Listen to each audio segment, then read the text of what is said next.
ഇതുപോലെയുള്ള ഒരു മുറിയുടെ വളരെ പ്രയാസമായിരിക്കും, ശ്വാസം കിട്ടും. അപ്പുറത്തെ റിസപ്ഷൻ ഏരിയയിലും എം എൽ എയുടെ മുറിയിലും ഒക്കെ എ സി വെച്ചിട്ടുണ്ട്, ഇവിടെ ആണെങ്കിൽ അതും ഇല്ല.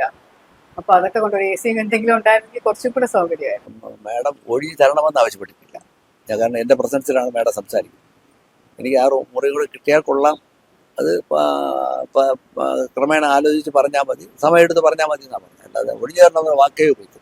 ഇവിടെ ഇരിക്കാത്ത പ്രധാന കാരണം ഞാൻ അസൗകര്യം ഒന്ന്, രണ്ടാമത് ആരെങ്കിലും എന്നെ കാണാൻ വരുന്നവർ, കൗൺസിലർ നിലയ്ക്ക് കാണാൻ വരുന്ന ആൾക്കാർ ഒരു ബാത്റൂമിലേക്ക് ഒന്ന് പോകണം, യൂറിൻ പാസ് ചെയ്യാൻ പോകണമെന്ന് പറഞ്ഞ് അകത്ത് കയറുമ്പോൾ കാണുന്ന കാഴ്ച കൗൺസിലറുടെ ഓഫീസിനകത്തുള്ള അലമാരയും റാക്കും എല്ലാം ബാത്റൂമിനകത്തിരിക്കുന്ന കാഴ്ച കാണാൻ സാധിക്കും. എം എൽ എ ആണല്ലോ, ജനസേവനമാണല്ലോ അദ്ദേഹത്തിന്റെ കർത്തവ്യം. അപ്പൊ ഞാനും ആ ജനങ്ങളുടെ കൂട്ടത്തിൽ ഒരാളായിട്ട് പെടുത്തിക്കൊണ്ട് എന്നെയും കൂടെ ഒരു സേവനം ചെയ്ത് തന്നൂടെ എന്നുള്ളൊരു അഭ്യർത്ഥന നടത്തിയപ്പോൾ അദ്ദേഹത്തിന്റെ ഭാഷയിലും രീതിയിലും അത് പ്രതികരിച്ചു. അതന്നെ, അതിനെക്കുറിച്ച് എനിക്കൊന്നും പറയാനില്ല. എന്തായാലും വളരെ ആത്മാഭിമാനത്തോടെ തന്നെയാണ് മാം ഇവിടെ നിൽക്കുന്നത്. സാഹചര്യങ്ങൾ, പരിമിതികൾ ഒരുപാടുണ്ട്. ഇപ്പോൾ ബാത്റൂമിന്റെ കാര്യമൊക്കെ നോക്കുമ്പോൾ നമുക്ക് അത് പറയുന്നതിനും അപ്പുറത്തേക്കാണ്. എന്തൊക്കെ പറഞ്ഞു കഴിഞ്ഞാലും മാം ഒരു സ്ത്രീയാണ്. അപ്പോൾ ബാത്റൂം എന്ന് പറയുന്നത് വളരെ അടിസ്ഥാനപരമായിട്ടുള്ള ഒരു കാര്യമാണ്.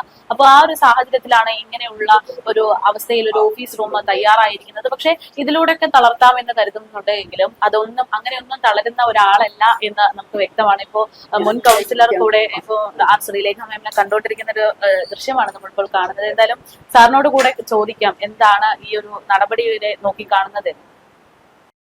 ശാസ്തമംഗലത്തിന്റെ BJP കൗൺസിലർ ആർ ശ്രീലേഖ ഇങ്ങനെ പ്രശാന്ത് സിംഗിനോട് മുറി ഒഴിഞ്ഞു നൽകണം എന്നുള്ളൊരു ആവശ്യം ഉന്നയിച്ചപ്പോൾ പൊതുജനങ്ങളിൽ ചിലർ ചോദിച്ചൊരു ചോദ്യമുണ്ട്, ഇതുവരെ ഇല്ലാത്തവർക്കില്ല ഒരു പ്രശ്നം എന്താ ശ്രീലേഖയ്ക്ക് മാത്രമെന്ന്. കഴിഞ്ഞ ദിവസം പ്രശാന്ത് മാധ്യമങ്ങളെ കണ്ടപ്പോഴും പറഞ്ഞത് ഈ 40 വർഷമായിട്ട് ഉണ്ടാകാത്ത പരാതിയാണ് ഇപ്പോൾ വരുന്നതെന്ന്. അങ്ങനെ നോക്കുമ്പോൾ മുൻ കൗൺസിലർ ആയിട്ടുള്ള സാറിന്റെ ഒരു പേരിലേക്കാണ് എല്ലാവരും എത്തുന്നത്. സാറിന് ഇതൊരു ബുദ്ധിമുട്ടായിട്ട് തോന്നിയിരുന്നു, എന്തുകൊണ്ടാണ് ഒരു പരാതി നൽകാതിരുന്നത്? അതുമായിട്ട് പറഞ്ഞ പോലെ മാഡം ഒഴിഞ്ഞു തരണമെന്ന് ആവശ്യപ്പെട്ടിട്ടില്ല കാരണം എൻ്റെ പ്രസൻസിലാണ് മാഡം സംസാരിക്കുന്നത്. എനിക്ക് ആ മുറികൾ കിട്ടിയാൽ കൊള്ളാം, അത് ക്രമേണ ആലോചിച്ച് പറഞ്ഞാൽ മതി, സമയമെടുത്ത് പറഞ്ഞാൽ മതി എന്നാണ് പറഞ്ഞത്. അല്ലാതെ ഒഴിഞ്ഞു തരണമെന്ന് വാക്കേ ഉപയോഗിച്ചു. അത് കറക്റ്റ് ചെയ്യണം. മറ്റൊന്ന്, കഴിഞ്ഞ 2020 ഞാൻ കൗൺസിലറായി വന്ന അവസരത്തിൽ അതിനു മുമ്പ് ഇവിടെ ബിന്ദു എന്ന് പറയുന്ന ബിന്ദു ശ്രീകുമാർ LDFിൻ്റെ കൗൺസിലർ ഇരുന്ന റൂമായിരുന്നു ഇപ്പോൾ ഇവിടുത്തെ ML ഉപയോഗിച്ചുകൊണ്ടിരിക്കുന്നത്. അതേ ML ആയപ്പോഴാണ് ബിന്ദു ശ്രീകുമാർ ഇപ്പുറത്തെ ഈ ചെറിയ റൂമിലോട്ട് മാറിയത്. കുറച്ച് കാലം ഉണ്ടായിരുന്നു, അതിനുശേഷം തുറന്നു വന്നു. അപ്പോൾ ഞാനൊരു 2-3 മാസം നോക്കിയപ്പോൾ എനിക്ക് വലിയ അസൗകര്യം തോന്നി. അസൗകര്യം തോന്നിയാൽ മാത്രമല്ല, അതിനകത്ത് കുറച്ച് ഫർണിച്ചർ വച്ച് കഴിഞ്ഞാൽ ഒരു ബാത്റൂം ഇപ്പം നോക്കിയാൽ കാണാം, അത് ഇന്നലെ എടുത്ത് വെച്ചതല്ല. ആ അലമാരയൊക്കെ എനിക്ക് കിട്ടിയ അവസരത്തിൽ ഇവിടെ വെച്ചപ്പോൾ ആൾക്കാർ ഇരിക്കാൻ സ്ഥലമില്ല. അങ്ങനെ വന്നപ്പോഴാണ് ആൾക്കാരെ ഇരുത്തുന്നത്. അങ്ങനെ വന്നപ്പോഴാണ് ഈ അലമാര റാക്കോൻ ഫയൽ ഉൾപ്പെടെ അപേക്ഷകൾ ഉൾപ്പെടെയുള്ള സാധനത്തിനടുത്ത് ബാത്റൂമിനകത്ത് വെക്കേണ്ടി വന്ന സാഹചര്യം ഉണ്ടായിരുന്നു. പർപ്പസ് അല്ല, അവിടുത്തെ അസൗകര്യത്തിൻ്റെ കണക്കിലെടുത്ത്. അപ്പോൾ എനിക്ക് ഇവിടെ ഇരിക്കാത്ത പ്രധാന കാരണം ഞാൻ അസൗകര്യം ഒന്ന്, രണ്ടാമത് ആരെങ്കിലും എന്നെ കാണാൻ വരുന്നവർ, കൗൺസിലർ നിലയ്ക്ക് കാണാൻ വരുന്ന ആൾക്കാർ ഒരു ബാത്റൂമിലേക്ക് ഒന്ന് പോകണം, യൂറിൻ പാസ് ചെയ്യാൻ പോകണമെന്ന് പറഞ്ഞ് അകത്ത് കയറുമ്പോൾ കാണുന്ന കാഴ്ച കൗൺസിലറുടെ ഓഫീസിനകത്തുള്ള അലമാരയും റാക്കും എല്ലാം ബാത്റൂമിനകത്തിരിക്കുന്ന കാഴ്ച കാണാൻ സാധിക്കും. കാണുമ്പോൾ ചിലപ്പോൾ അവരെന്ത് ചെയ്യാം, ഫോട്ടോയൊക്കെ എടുത്ത് അത് മാധ്യമത്തിലോ പത്രത്തിലോ ഒക്കെ വന്നു കഴിഞ്ഞാൽ അത് നഗരസഭയ്ക്ക് നാണക്കേടാവും എന്നുള്ള ഉദ്ദേശം.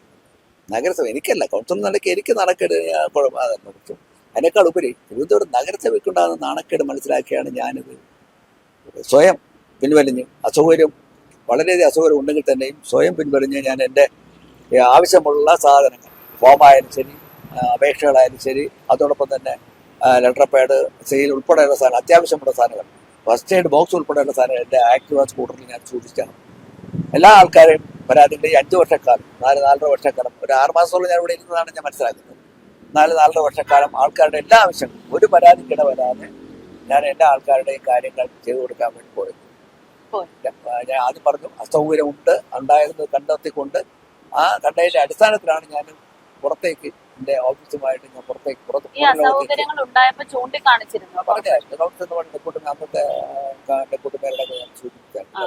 സൂചിപ്പിച്ച. പിന്നെ അത് കൂടുതൽ കമ്പനി, കാരണം ഏതായാലും നടക്കില്ല എന്നുള്ളൊരു നമുക്ക് മനസ്സിലായതുകൊണ്ട് പിന്നെ അത് കമ്പനി, പിന്നെ ഒരു വാർത്തയിലേക്ക് പോകണ്ട എന്നുള്ള ഉദ്ദേശത്തിലാണ് അതൊക്കെ ചെയ്യാറ്.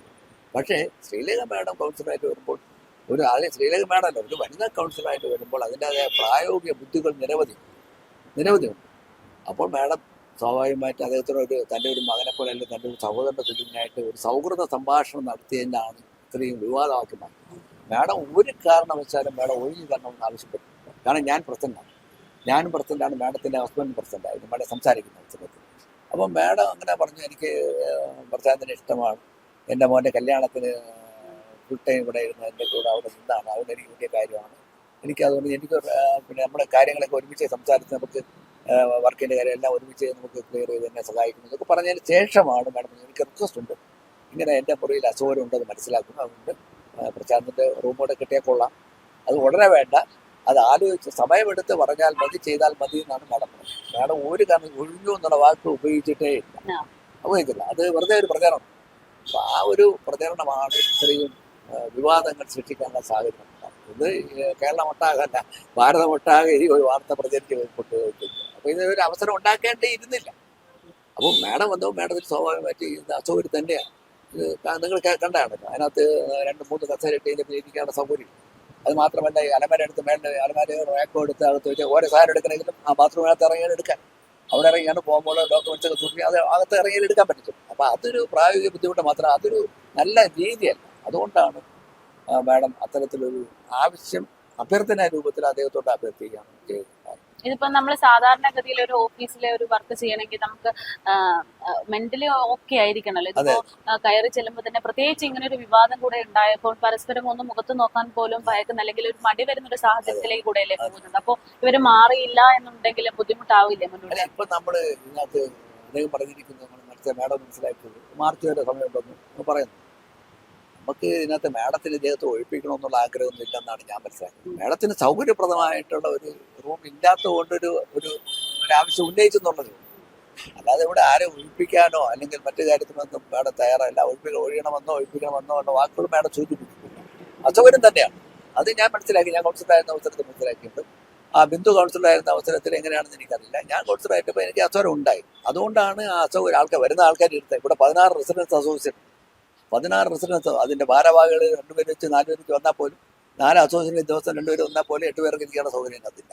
അങ്ങനെ വന്നപ്പോഴാണ് ഞാൻ അലമാരം ഇതെല്ലാം എടുത്ത് അകത്തേക്ക് ഒരു വാർത്ത വന്നത് 2 ദിവസത്തിന് മുമ്പ് എടുത്ത് പർപ്പസ് ആയിട്ട് വെച്ചാണെന്നുള്ളൊരു വാർത്ത വന്നില്ല. അത് അസത്യമാണ്. ഇത് അവിടുത്തെ ഇരിക്കുന്ന ഇരിപ്പ് കണ്ടാൽ തന്നെ അറിയാം. അവിടെ ആ സാഹചര്യം കാണുമ്പോൾ തന്നെ ഇത് വർഷങ്ങൾക്ക് മുമ്പേ അതിനകത്ത് മാറ്റി വെച്ചാൽ മനസ്സിലാക്കുന്നത്. നമുക്കെല്ലാം പറയേണ്ട കാര്യമില്ല. ഇപ്പൊ ഒരേ സമയത്ത് ഒരു 2 കൂട്ടർ വരികയാണെങ്കിൽ ഒരു കൂട്ടർ മാമിന്റെ ഓഫീസിൽ ഇരിക്കണം, ബാക്കിയുള്ളവർ ഈ റോഡ് സൈഡിൽ നിൽക്കണം. അതാണ് MLA കാണാൻ വരുന്ന ആൾക്കാർ ഇവിടെ നിൽക്കും. അപ്പൊ MLA ദിവസം ആൾക്കാർ കാണാൻ വരുന്നു. അപ്പൊ മാത്രമല്ല, നമ്മള് 2 രാഷ്ട്രീയ പ്രസ്ഥാനത്തിലുള്ള ആൾക്കാരാണ്. അപ്പൊ അതിന് രാഷ്ട്രീയപരമായിട്ട് വിവേചനമൊന്നും ഇല്ലെങ്കിൽ തന്നെ ഇതൊരു രാഷ്ട്രീയവൽക്കരിച്ചു കൊണ്ടുപോയതിന്റെ ഒരു ഫലമാണ് ഇത്രയധികം വിവാദത്തിലേക്ക് പോകേണ്ടത്. കാരണം ഇതിനെ കാണണം, അവയുടെ ഓഫീസിൽ കൂടെയാണ്, അല്ല MLA ഓഫീസിൽ കൂടെയാണ് നമ്മുടെ റൂമിലേക്ക് ആവുന്നത്. ഇതൊക്കെ പ്രാക്ടിക്കലായിട്ട് നോക്കുമ്പോൾ അല്ലെങ്കിൽ അത് പ്രായോഗികമായിട്ട് ബുദ്ധിമുട്ട് തന്നെയാണ്, ഒരു സംശയം. അതിപ്പം മാഡം അല്ല ഏത് കൗൺസിലർ വന്നാലും ശരി, അതൊരു ബുദ്ധിമുട്ട് തന്നെയാണ്.